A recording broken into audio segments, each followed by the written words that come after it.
ناظرین، دوسری شادی کیوں ضروری ہے؟ پہلا سوال ڈاکٹر صاحب میں آپ سے کروں گا. ماشاءاللہ آپ جو ہے نا وہ مجھے جو ہے وہ لگ رہے ہیں کہ اس پہ ذرا آج آپ اپنے دل کی بھڑاس نکالیں گے. بسم اللہ الرحمن الرحیم. بہت شکریہ ڈاکٹر صاحب.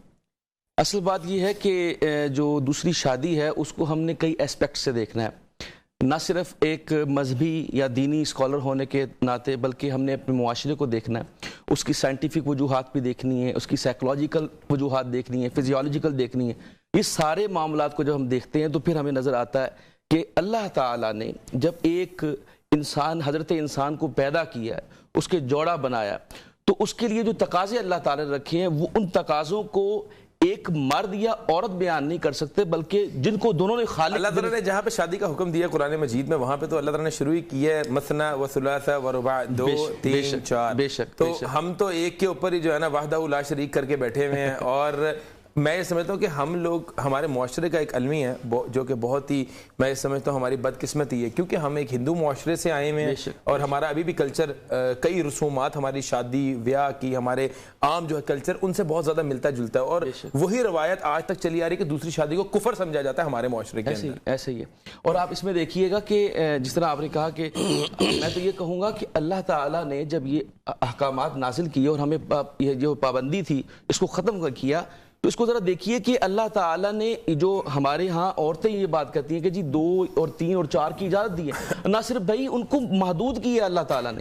اگر آپ عرب کے کلچر کو دیکھتے ہیں تو وہاں 50 100 شادی کا رواج آپ کو ملتا ہے، تو اللہ تعالیٰ نے تو اس کی تحدید کی ہے، نہ کہ آپ کو بڑھایا نہیں ہے بلکہ اللہ نے گھٹایا ہے.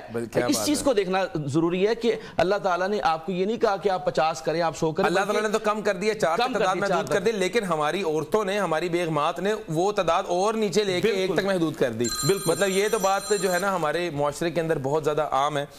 وہ کہتے ہیں کہ اللہ تعالیٰ نے تو 4 کی اجازت دی ہے اور 7 عورتوں کو کہہ دیا کہ انہوں دوجی کرن نہیں دینی. بے شک اس میں کوئی شک نہیں ہے. اچھا، اس میں جو اعتدال کی بات کی جائے، یہ نہیں کہ آپ نے اس کے اندر جو ہے وہ عدل قائم کرنا ہے.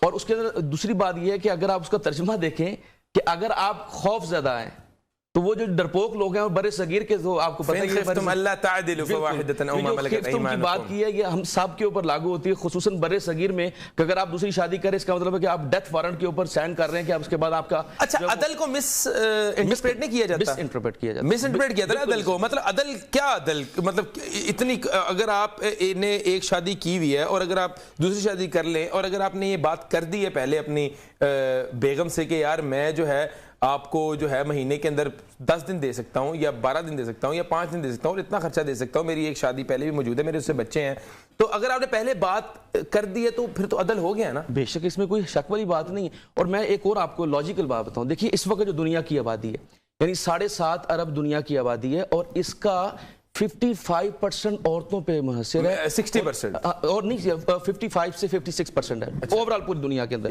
اور 44 سے 45% مرد ہیں. اب آپ دیکھیے اگر اس کی آبادی دیکھتے تو یہ 80 کروڑ عورتیں بنتی ہیں. اگر آپ دوسری شادی کی اجازت نہیں دیں گے تو یہ عورتیں کہاں کر جائیں گی؟ اور جس طرح آپ نے اپنے انٹرو میں کہا کہ فحاشی اور عریانی اور بدکاری کی طرف جاتے ہیں، تو یہ اللہ تعالیٰ نے آپ کے لیے نعمت بنایا.